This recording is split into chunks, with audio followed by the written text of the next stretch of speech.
আপনার পাশে আমরা লাখ লাখ কর্মী আছি, আমরা আপনাকে জিতিয়ে উপহার করে দিচ্ছি।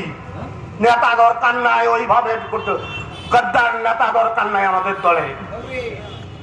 আর এমনিতেই আমি আপনাদেরকে যেটা সত্য সেটা সত্য, হলদিয়ায় আমাদের তৃণমূলের নেতা নাই। আমি আবার বলছি, হলদিয়ায় আমাদের তৃণমূলের নেতা নাই। শুভেন্দু বাবু,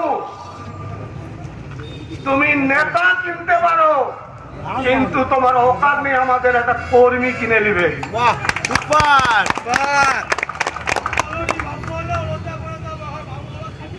আরে শুভেন্দু অধিকারী, তোমার মতো 10টা শুভেন্দু মমতা ব্যানার্জি রাতারাতি তৈরি করতে পারে, কিন্তু তুমি হাজার চাইলেও একটা মমতা ব্যানার্জি তৈরি করতে পারবে না।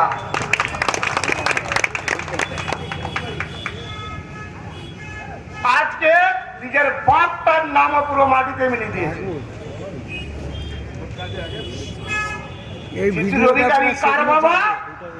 গদ্দারের বাবা। দীপেন্দু অধিকারী কার ভাই? গদ্দারের ভাই।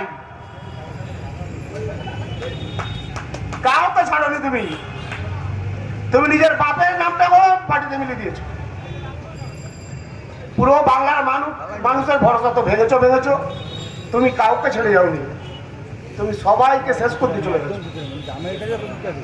আরে লোকমঞ্চের হলদিয়ার জন্য অনেক কিছু করেছে, অনেক কিছু দিয়েছিল হলদিয়াবাসীকে, তাহলে কেটে বিক্রি করে খাই পেয়েছে। এই গুন্ডা বর্তার সেই দলের কাছে বিজেপি, তাদেরকে আপনারা তো ভোট দেবেন? বহু রকম ভোটাবে, বহু রকম আপনাদেরকে বহু অফার আসবে, অনেক টাকার অফার আসবে, বিজেপির টাকা প্রচুর, যে যেরকম তার সেরকম অফার আসবে। আমি আমার সমস্ত ভাই টাকা, আমার নেতা কর্মীদেরকে বলছি, নিয়ে নিন, ওটা আপনাদেরই টাকা,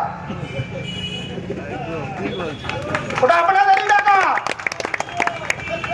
ঘুরিয়ে ঘুরিয়ে একসঙ্গে সে আপনাদের কাছে আসছে, ওইটা আপনাদের মেরে খেয়েছিল। ওই টাকাটা আপনাদের কাছ থেকে মেরে রেখেছিল ব্ল্যাক মানি করে। এখন সেই টাকাটা ব্যাংকে আবার ফিরে দিতে হচ্ছে।